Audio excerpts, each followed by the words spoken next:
All right, Las Vegas, it's midnight. It's time for your number one late-night political talk show guru, The John Brislin Show. Call up live right now, 702-257-5396. Here he is, Vegas, John Brislin.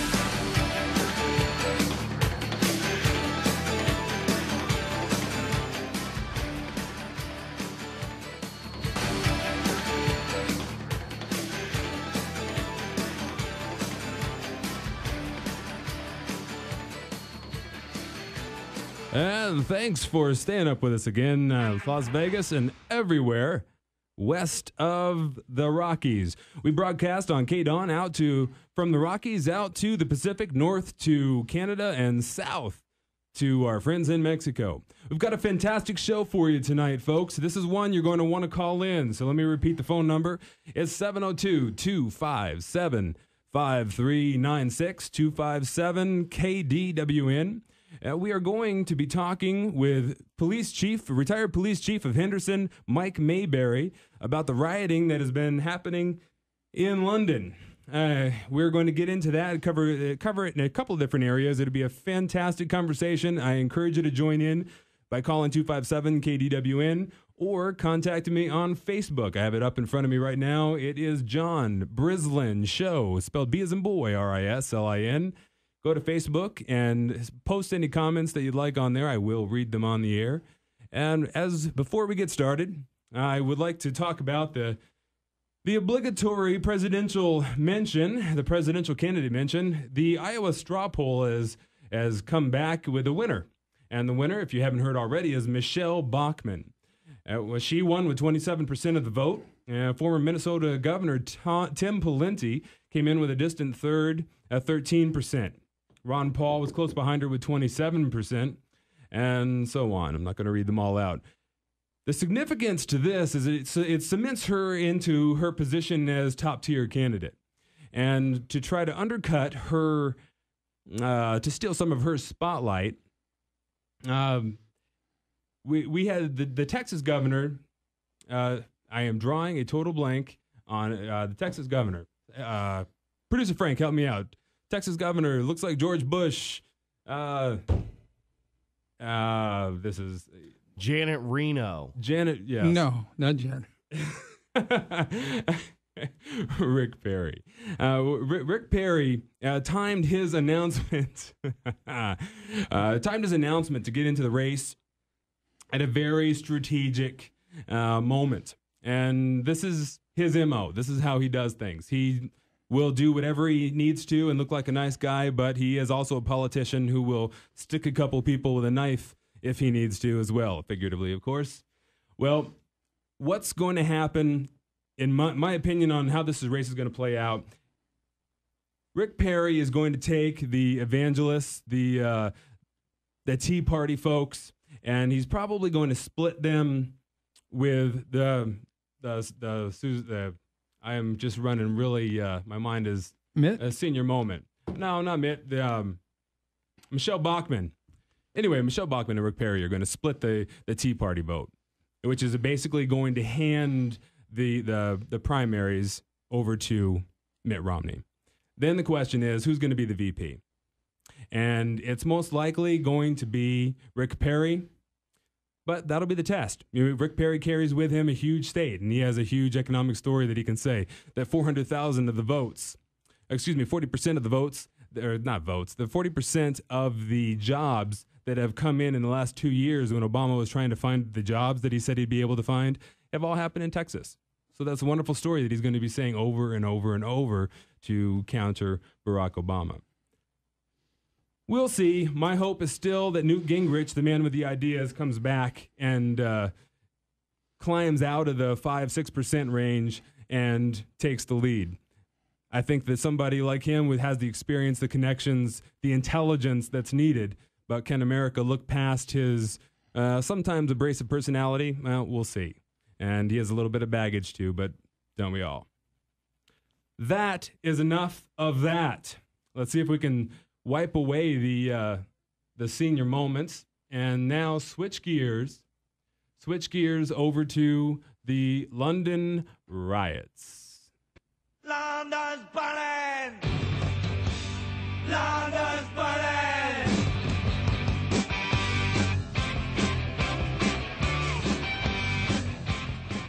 Well, if you haven't heard, and you probably haven't, because everybody seems to be paying attention to the presidential race, the riots don't get too much attention. But there was a man, 29-year-old gentleman, Mark Dugan, who was shot, and there was a question whether or not the police actually were correct in shooting him because he was armed. However, it was stored. It was in the quote stored position. The stored position to them was the fact that it was in a sock.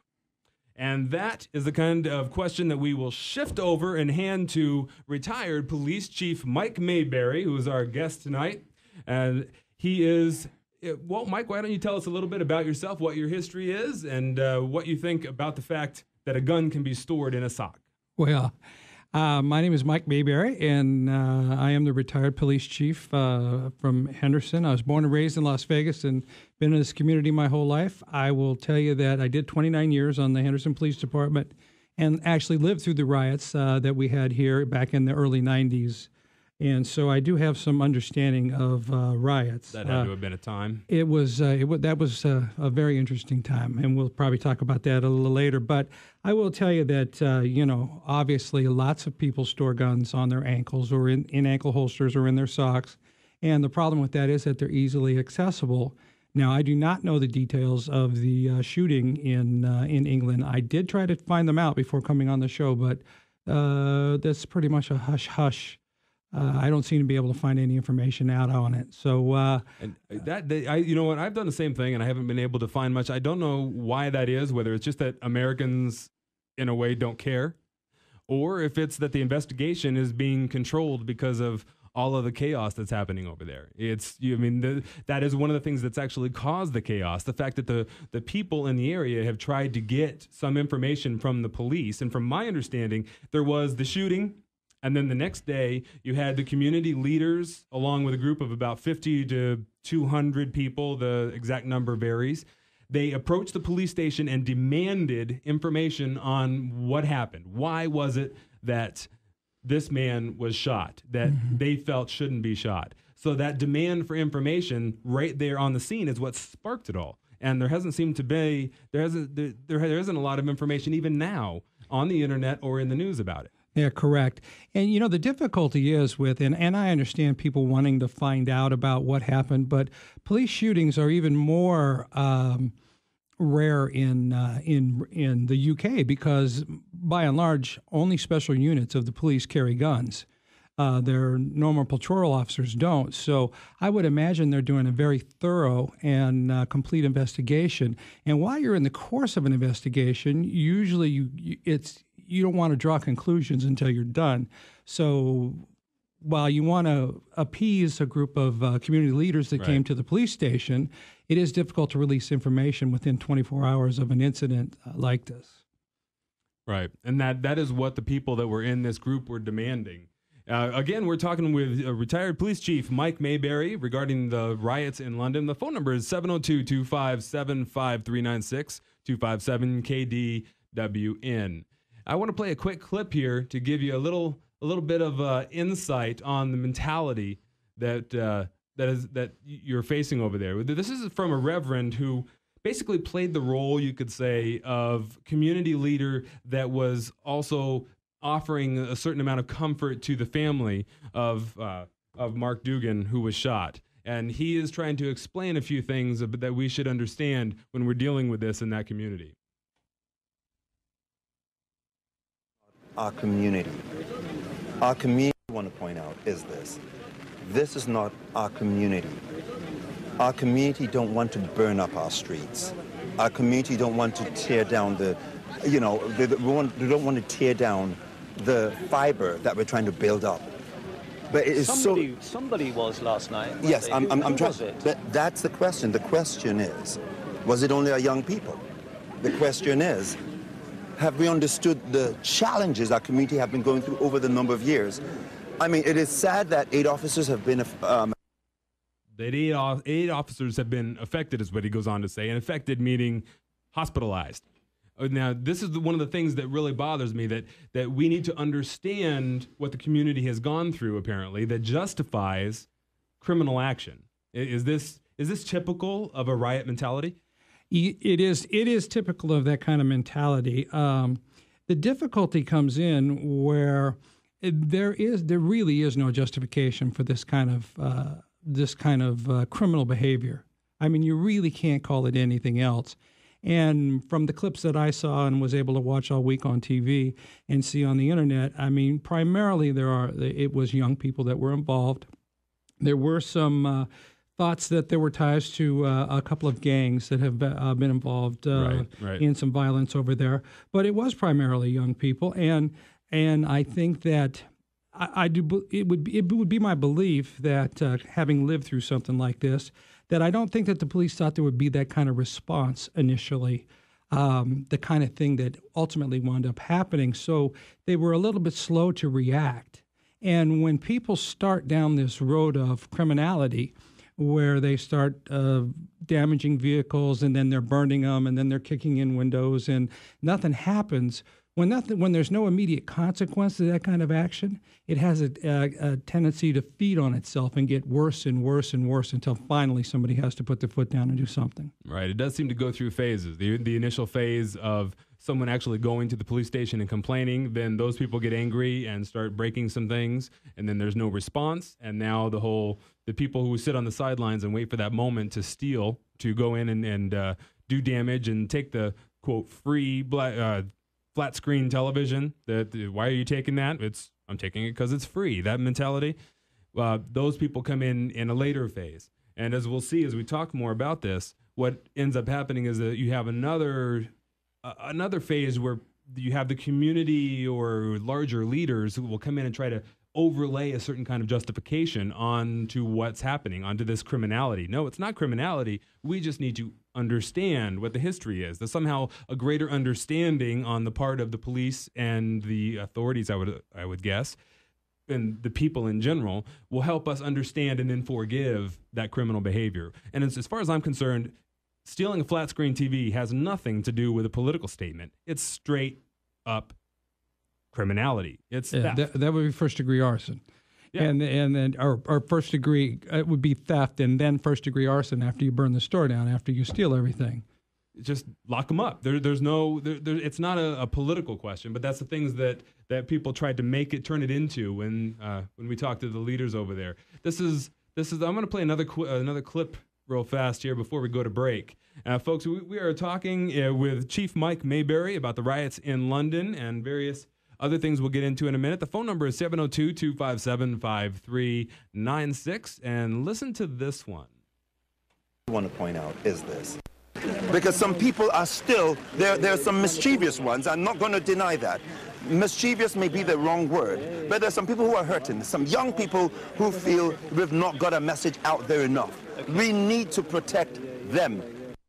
That's the mentality of the community. That is the mentality of the leaders of that community that are saying that we need to protect these young, mischievous, and granted, he tried to correct himself right there. He used the wrong word, but he was extremely mischievous. I don't think he was willing to go. It's my impression that he wasn't willing to go on to say that they were criminals, but we need to understand them, not just understand them, but protect them. So the group of people that we've seen, if you go to the Facebook, where it's John Brislin Show, I've put clips on there. One of them is showing that there's a Malaysian student who was, I don't think it's clear. I was trying to find a reason why he was down on the ground, but he was down on the ground bleeding. A lot of us have seen this because it made the news. He was down on the ground bleeding, and two men came up to him that just looked like strangers. They were onlookers. They picked him up as if to help him. And as the one in front was talking to him, I'm assuming seeing if he's okay, the second man actually unzipped the backpack that was on this student's, he's a kid, looks like 18 or 20 years old, unzipped the backpack, rooted through the backpack, not just checked it, but reached in there, shuffling the things around while the delirious young man was just standing there, glad to have some sort of help and didn't understand what was happening, and mugged him, took something out of his backpack, while he's standing there bleeding with the blood all over the ground, they got what they wanted, and then they walked away. The help was no longer there because it wasn't real help to begin with. It's absolutely amazing what people can do to each other when they get into situations like this. And these are people who don't need to be protected. These people need to be arrested. Locked up and put away. We don't need to protect them. I don't know what kind of what people are thinking when they come out and say the community needs to be protected. This isn't the community. This is, if they do live there and are legally part of the community, they are not acting like it. This is the kind of thing that we've seen. Is it just limited to England? I wouldn't think so. No, we've seen that kind of thing here before, but it was many years ago. But it's just, what happens is you have a certain group, a small group that kind of dictates the degree of violence that is going on. And then you have people that are just hanger-ons that see crimes of opportunity. They see situations arise where they see there's an opportunity for them to get over on somebody, get over on a store where all the windows are busted in, take a iPad or an iPod or whatever they can, and they commit a crime of opportunity. And those people need to be arrested as well.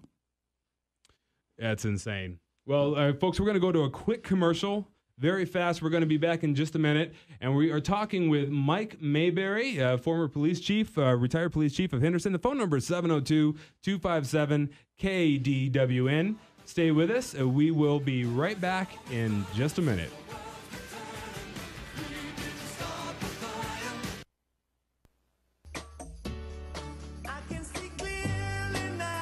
Have you ever washed your car and find that it just runs better? Do you want that feeling in your house, your home, but you hate doing windows? Don't worry, everybody hates cleaning windows. That's why everybody calls Squeegee and me window cleaning and tinting. Listeners of the John Brislin Show get a huge discount of 60% off. 60% off is a big deal. Just tell them you're a listener, mention John, and you can have any 10 windows professionally cleaned for just $30. Any 10 windows of your choice for just $30. Satisfaction is guaranteed every time. Call 378-7991. Squeegee and me, window cleaning and tinting. That's 378-7991.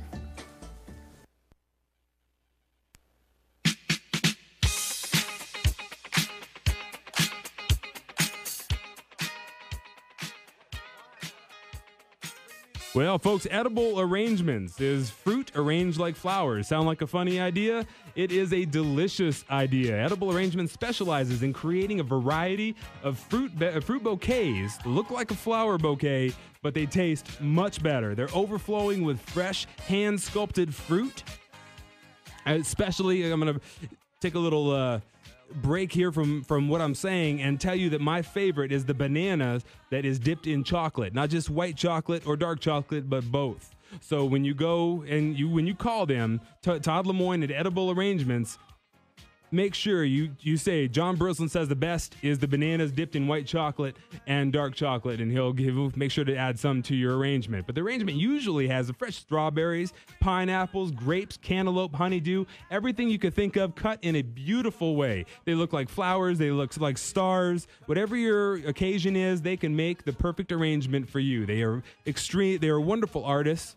And the food is fantastic. Give them a call, Edible Arrangements at 256-3331. My friends, Todd and Melissa Lemoyne, make sure you mention John Brislin, the John Brislin Show. They're good friends of mine, and the phone number is 256-3331. Again, 256-3331.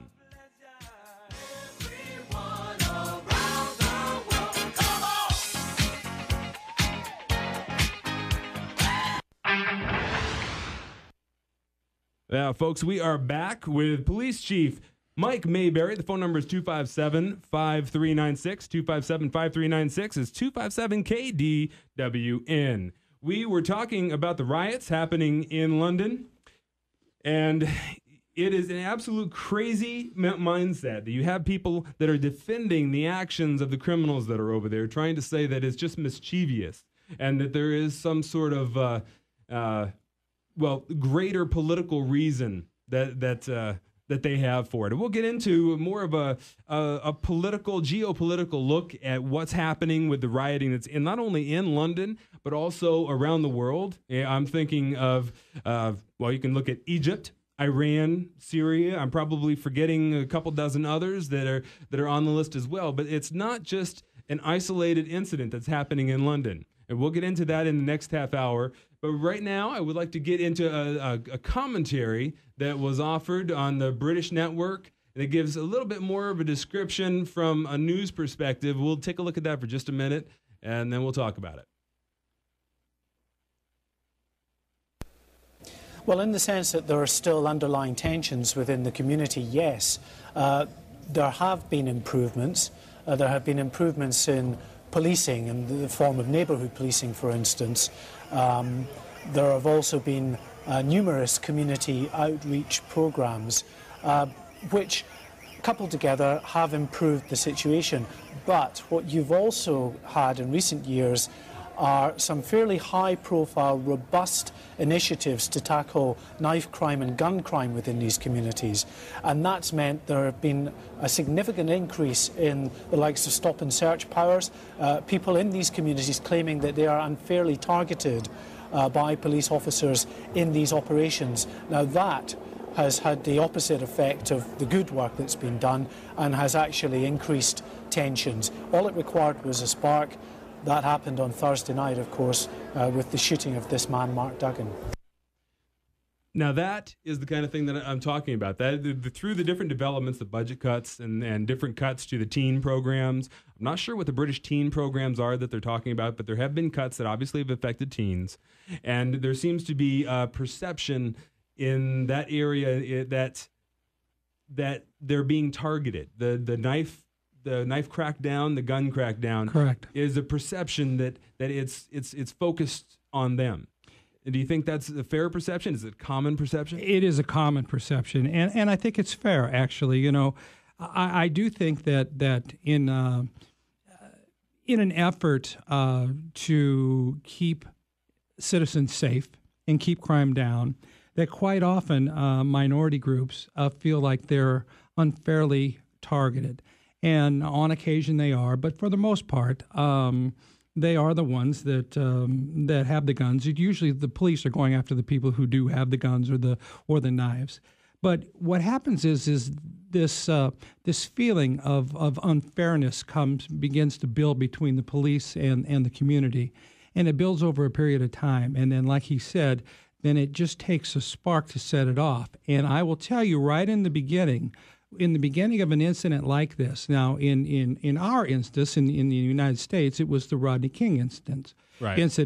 And that happened after a pursuit and some police officers who did some inappropriate things after the pursuit. Inappropriate probably isn't a strong enough word. Right, incredibly inappropriate. And practically criminal. Criminal. Right. And in fact, they ultimately were found criminal. But we as the Las Vegas Valley and the Los Angeles, we weren't prepared for the kind of backlash that had been. We had this same kind of thing that had been building between the police and the minorities in the Las Vegas Valley, and we weren't prepared for the kind of backlash that happened when those four gentlemen that were put on trial were found not guilty, and they weren't prepared for it in Los Angeles either. Right. And when they first started the rioting, and they first started the looting, and they first started the burning, and this is not mischief. Malicious mischief is ringing somebody's doorbell and running away. This is a crime, you know. And when they start burning people's stores down and stealing their stuff, that's criminal activity. When you start beating people half to death, those are crimes. Right. If there isn't an immediate response to that, then what happens is it tends to feed on itself and get worse and worse. Now, what most people don't know is that there were 3 cities on the West Coast where rioting occurred right after the Rodney King trial. Las Vegas, Los Angeles first, Las Vegas, and San Francisco. Now, nobody ever heard about San Francisco, and the reason was because in the first 3 or 4 hours of the riots in San Francisco, they arrested about 800 or 900 people. And what happened is, because of that immediate response by the police in San Francisco, they didn't have the kind of problems that we had here. We sat back and just tried to contain the situation, and they got bad. Yep, then that sounds like something that is a good idea. And San Francisco is, well, for that time anyway, actually did something smart. So good way to go, San Francisco. You may not hear me say that again too soon, but There it is. Well, you are talking. We are talking to Chief Mike Mayberry on the John Brislin Live Show. The phone number is 257-5396, 257-5396. Give us a call. We're going to take a break for just a couple of minutes at the bottom of the hour now, and we will be right back with Chief Mike Mayberry on the John Brislin Live. Coming up Monday on the Heidi Harris Show. When all else fails, should we lower the standards in our school district? Superintendent Dwight Jones joins me. Heidi Harris, #1 for a reason. Mornings 5 to 9 on News Talk 720 KDWN. Michael Lee Minden Diamond Jewelers, celebrate the moment. Hi, I'm Michael Minden, owner of Michael Lee Minden Diamond Jewelers in the Fashion Show Mall. This year's economy has brought all of us new challenges that will be difficult to navigate. But I have some very good news for everyone. Gold and diamonds are at near all-time highs, and we're now buying gold and diamonds back. Remember when stocks were flying high and you didn't cash in, and now you regret it? Remember when property values soared, but you didn't cash in, and now you regret it? Now is the right time to sell us your unused or out-of-style diamonds and gold jewelry, and we'll pay extra for items that are resellable. I've been serving Las Vegas in the diamond and jewelry business for over 20 years, and in all that time, there has never been a better time to sell your diamonds and gold than right now. Don't miss out. Don't wait till it's too late. Just come in to Michael Lee Minden Diamond Jewelers in the Fashion Show Mall to cash in or trade in your old diamonds and gold. Michael Lee Minden Diamond Jewelers, celebrate the moment. When something goes wrong with your plumbing, you only have 3 options, and doing nothing about it isn't one of them. So 1, you can try to mess with the problem yourself. All we can say about that idea is good luck with all that. 2, you can call some journeyman small operation plumber you know little or nothing about. You can wait and wonder and maybe clean up after some big messy guy. Or 3, you can call the been there, done that, fix that guys you've known for a long time. Yes Plumbing. As you know, Yes is a strong, proud, local Vegas company, so they'll be there faster. And because they're run and staffed by a bunch of slightly obsessive, neat freak, dot the I's and cross the T's type local guys, they'll do a job so good you may never see them again. And when it comes to plumbers, that's a really good thing. Yes Plumbing. So remember, the Yes Man can. Call 888-4937 or visit theyesmancan.com. License 71233. Car accidents are always unpredictable, but the body shop you choose to fix your car doesn't have to be. For nearly 16 years, Arville Body and Paint is the body shop insurance company's trust to send their clients to. Just like my dad always did, we treat everyone that walks in our door like family. Bring your car in for a free estimate and the best service in the industry. And remember, it's always your choice to choose the body shop who will fix your car. We'd consider it a privilege. Call 257-7004. Call 257-7004. Arville Body and Paint, because accidents do happen. When you get hurt in a car wreck, your whole life turns upside down. When this happens, you need an attorney who can turn your life around.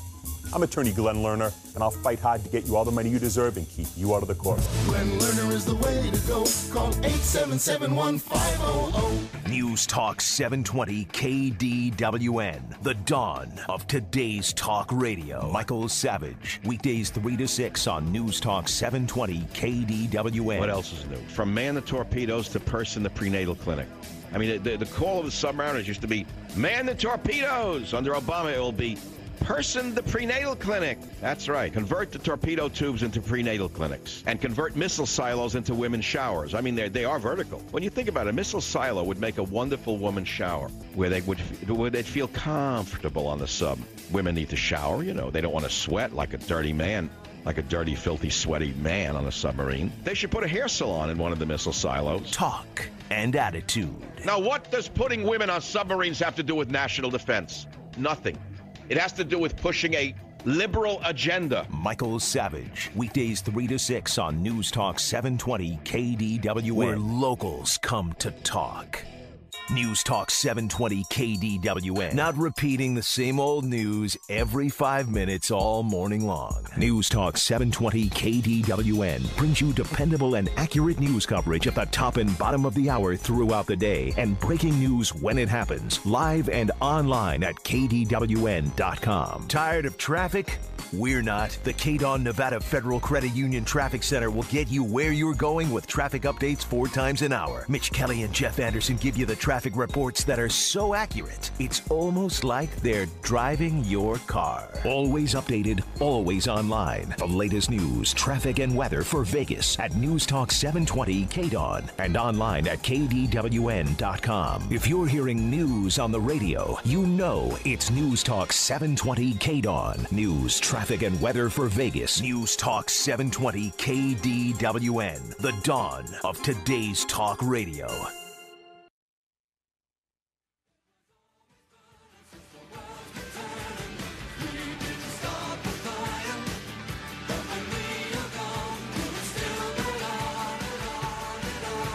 And welcome back, America. This is John Brislin on the John Brislin Live Show. We are talking with Chief Mike Mayberry about the London riot. And our phone number is area code 702-257-5396, 702-257-5396.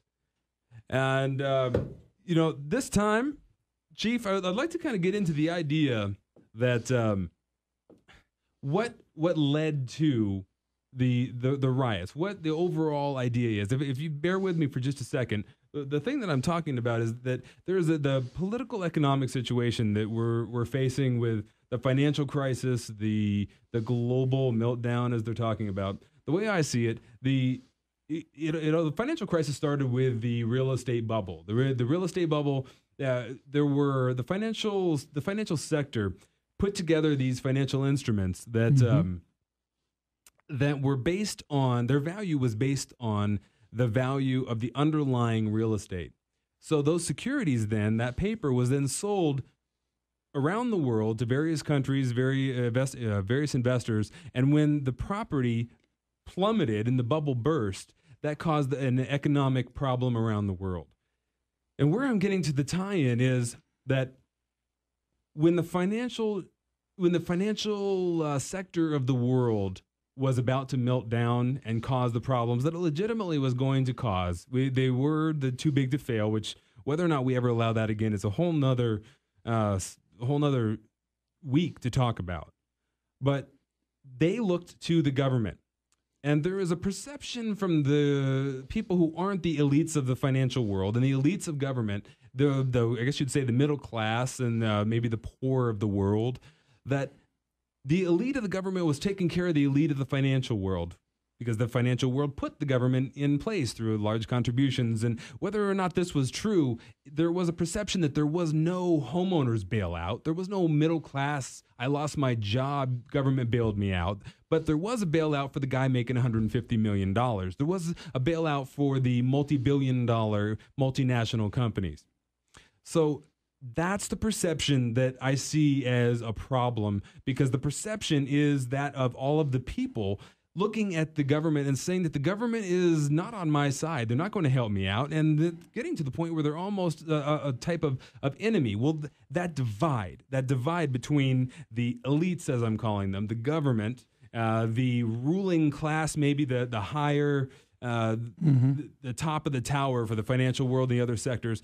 Because of that divide, you build up this tension around the world. It could be, like I said, you look at Egypt, you look at Iran. Iran almost, the people almost got Ahmadinejad out. They almost accomplished what they wanted to accomplish. So that struggle between all the people who are not being looked out for or perceive that they have no support from their government whatsoever, want to then do what our founding fathers did and throw off the government, which they did in Egypt and came close to doing in Iran, and various other countries are doing the same thing. Well, this is a smaller level where it's just a riot, not necessarily a revolution, but the riot can develop into the greater force, the greater tornado, the greater hurricane that is the revolution. And one thing that I've seen that's a huge catalyst to this is social media.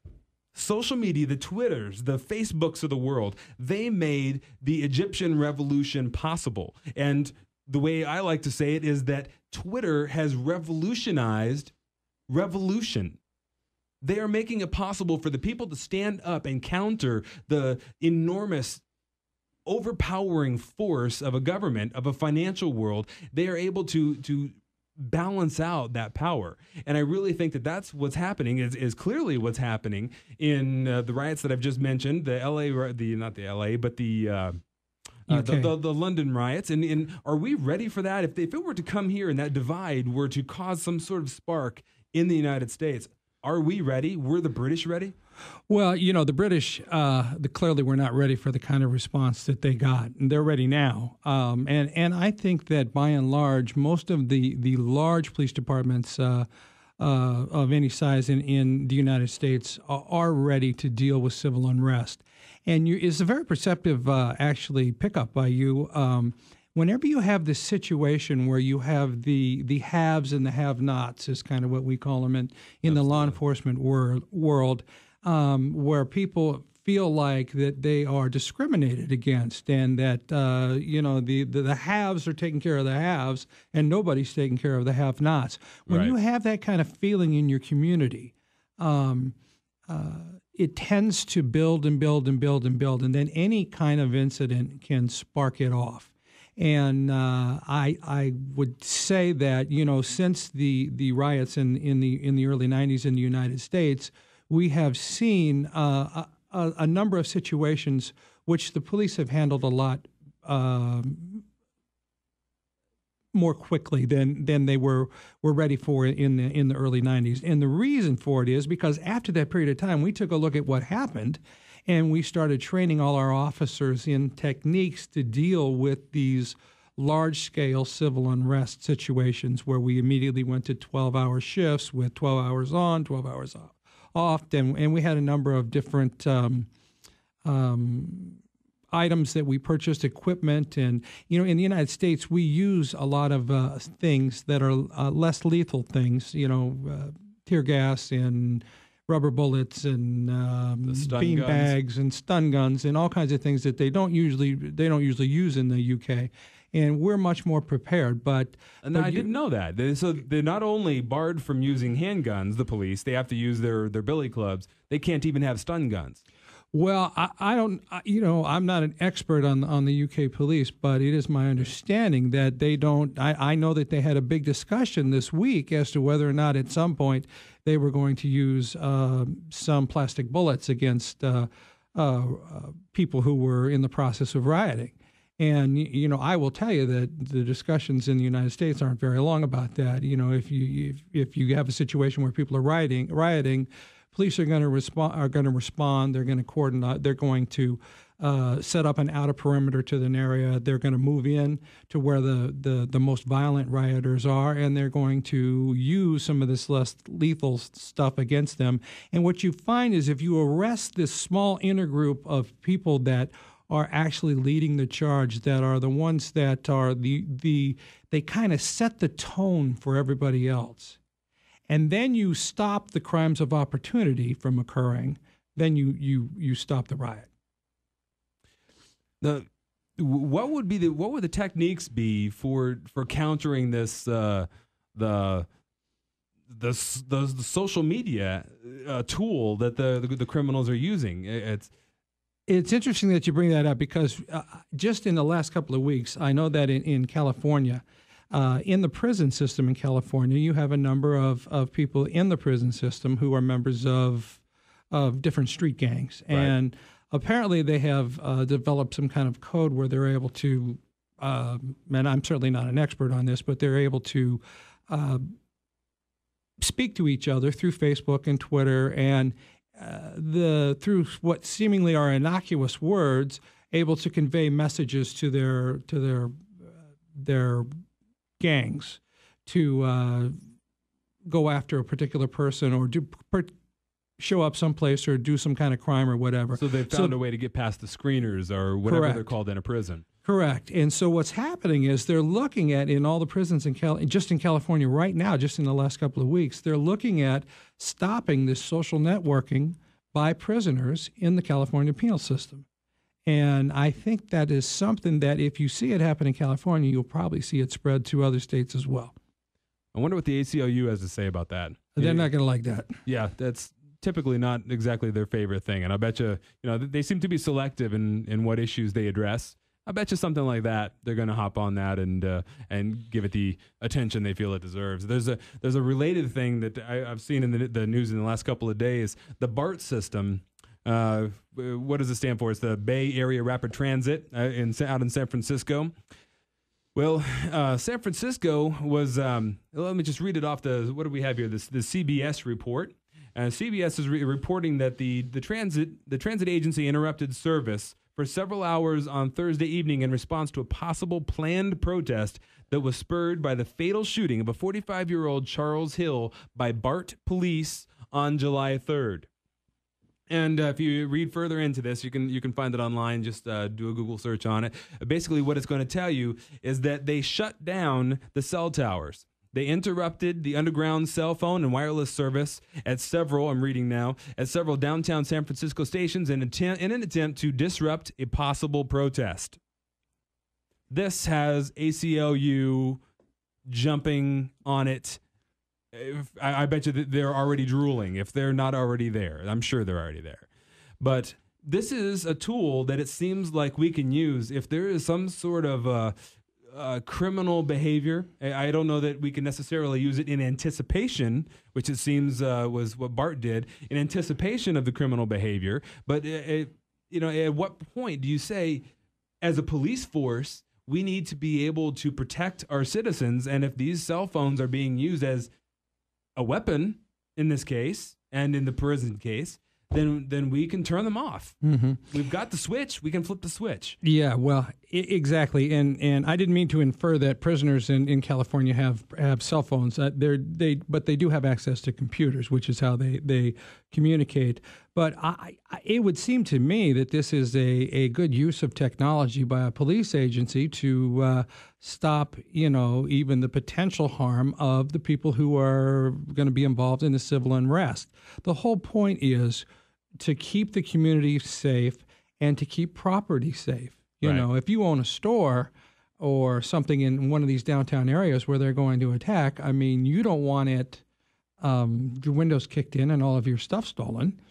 Right. You want to be protected. And in that case, if you're on that side of the fence, I suppose you say, then you want the police to have as many options as they can possibly get their hands on. That's when the ACLU is as much, should I say this? I'm going to. The ACLU is as much your enemy as the people who are walking down the street and knocking in the doors and taking all the flat screen TVs out of your shop.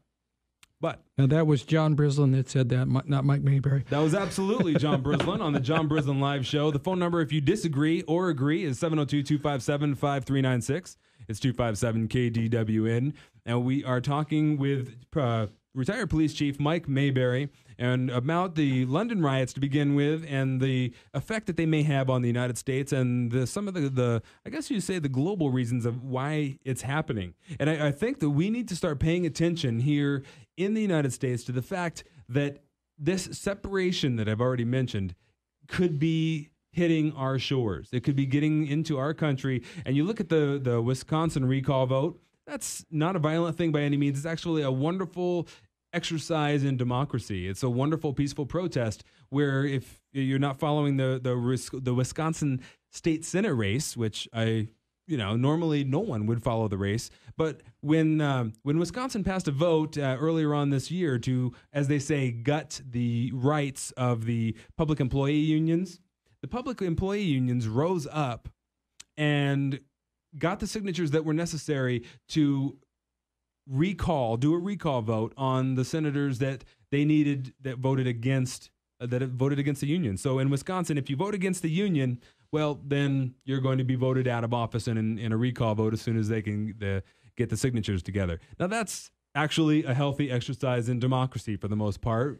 Whether or not you agree with it, you may come down in a slightly different view, but they weren't shooting people. They weren't smashing windows. They weren't. There was nothing where the police needed to be called in that I've ever seen, and that is the thing that we need to keep in mind. Though, is that is a very tense environment. Clearly, and we live in a country where I can remember I used to always tell my policemen that you understand when people are out on the picket line, when you have a strike line or whatever, people do have the opportunity to commit an act of civil disobedience.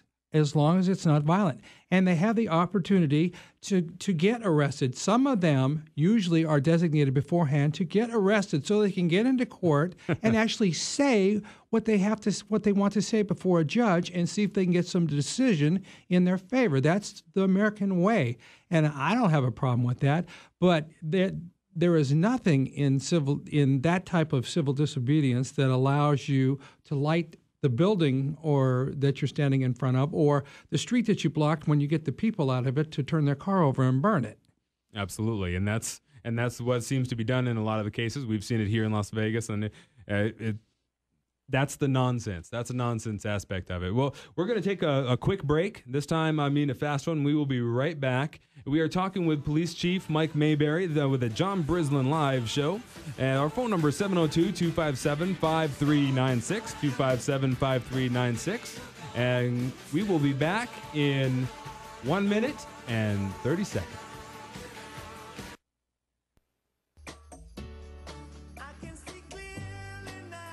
Have you ever washed your car and find that it just runs better? Do you want that feeling in your house, your home, but you hate doing windows? Don't worry, everyone's cleaning windows. That's why everybody squeegee and me, window cleaning and tinting. Listeners of the John Brislin Show get a huge discount of 60% off. 60% off is a big deal.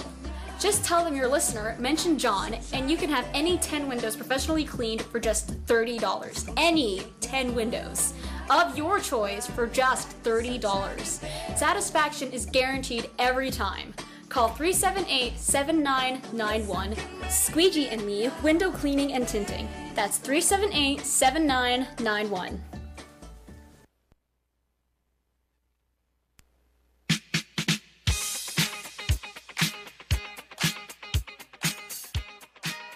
Edible arrangements. Are they fruit arranged like flowers? They absolutely look and taste much better than the flowers. The flowers die and are not anywhere near as exciting when you send that gift to someone's office or have it at your house. People will eat it and will love it. We'll look at it. We'll talk about it, and you will be the star of the show. Trust me, I have done it. I have done it many times, and I have never, ever been sorry. Edible arrangements is a delicious idea. They specialize in creating a variety of fruit bouquets overflowing with fresh, hand-sculpted fruit.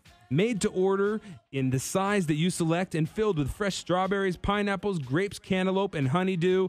And I always say the bananas dipped in white chocolate and dark chocolate are the best. Make sure you get a couple of those put in your bouquet when you order it. The arrangements are always fresh. The fruit is always tasty, and it's always appropriate and always appreciated. Same day pickup and delivery is available. If you'd like, give Edible Arrangements a call at 256-3331. My friends Todd and Melissa Lemoyne at 256-3331. You can also visit them at www.ediblearrangements.com. It is a delicious idea. Give them a call at 256-3331 Edible Arrangements.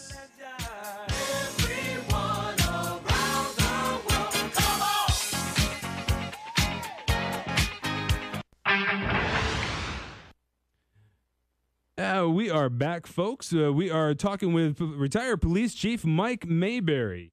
We are just wrapping up a conversation about the riots. If you'd like to join us, it's 257-5396, 257-KDWN.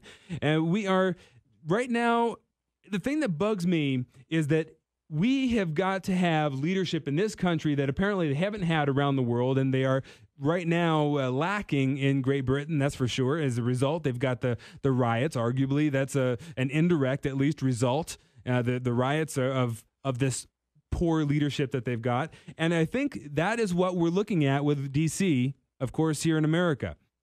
When you've got a president, you've got Congress that spend too much time bickering and not actually getting anything done, then you have the people saying the same thing that S&P is saying, which is that we don't have the faith in our leaders to do what is right, to make sure that the budget is taken care of and that the people that they represent are taken care of. This is where the Tea Party has stepped in. And say what you want, but the Tea Party represents those people who feel that they are separated from their leadership, from the leadership elite, from the financial elites, from the elites of the different sectors of our economy. They are the people that are separated and are no longer represented in their government. So that causes a conflict. The Tea Party, notice, did not go out there and cause the mayhem and destruction that you're seeing around the country, or excuse me, around the world, but we're not in the same situation that they are. We don't have an evil dictator that they had in Egypt. However, we are getting the perfect storm of problems here in the United States that could lead to something that they've seen in London and in the various countries. And I would caution everyone to pay attention to your leaders and make sure that the president and that the Congress are not taking us down a path that you feel, that your opinion matters, that you feel could take us to the London situation. The riots right here, as we've had in with Rodney King and the various other riots here in the United States. And if I could just add something in right here, right now, you have seen just in the last few months, over this summer, you have seen a few months ago in Chicago, in a lot of the big cities where you have this kind of divide between the haves and the have-nots. And you are seeing this weekend in Philadelphia where the mayor actually instituted a 9 o'clock curfew to keep people in, to keep the youngsters in. To say that this can't come to America is to be naive. We have problems brewing. This downgrading of our financial system, all of these things are affecting us, and they are affecting our communities, and particularly our big cities. And I applaud the mayor in Philadelphia for taking swift action. And the only problem that I see, and having been a police chief, is that the police always wind up in the middle of these things, and it's a difficult spot to be in. Absolutely, it is. Well, I would like to thank retired police chief Mike Mayberry from the Henderson Police Department, and we are going to we are going to go to the John Brislin movie recommendation in just a minute.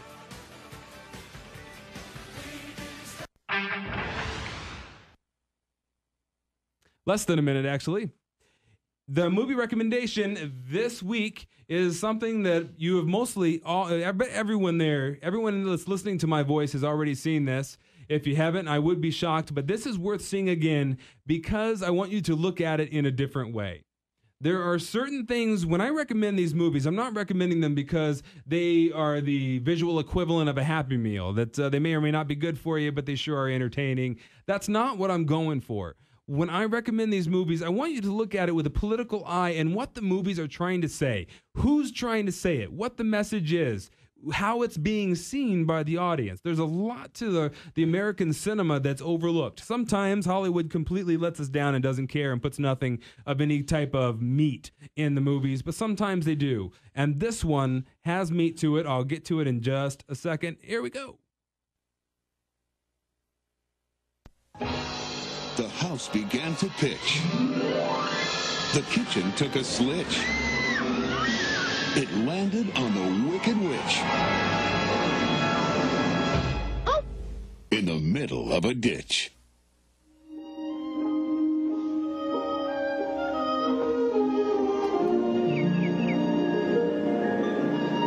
Toto, I have a feeling we're not in Kansas anymore. It lands in theaters everywhere. See the wizard, the wonderful Wizard of Oz. For the first time, digitally restored. These things must be done delicately. And remastered in digital stereo sound. Well, that makes a difference. Because. With all the songs. Well, there's no place like home. The magic. I am Oz. Follow the yellow brick road. The fun. Follow the yellow brick road. Generations have waited to see the most beloved movie of the century on the big screen. And Toto 2? Toto 2. We represent the Lollipop Jam. I'll get you, my pretty, and your little dog, too. Put 'em up, put 'em up. If ever a wizard was, the Wizard of Oz. The Wizard of Oz Special Edition.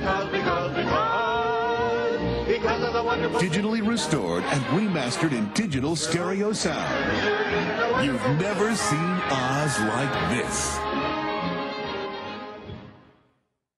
Now, what I want to mention very quickly, because I am running behind tonight, I've got to close up shop, is that the Wizard of Oz is actually, there's a lot of symbolism in it. That look at the scarecrow. The scarecrow represents the farmers who were not that smart but hardworking, and the Tin Man represented industry. Remember, he had no heart, but he was out there chopping the woods down. The lion represented the Congress, where it was a cowardly lion, strong and able to do things, but had no courage to actually get anything done. The Emerald City was Washington, D.C., with all of the money, the green, the money, all of the symbolism I put on Facebook.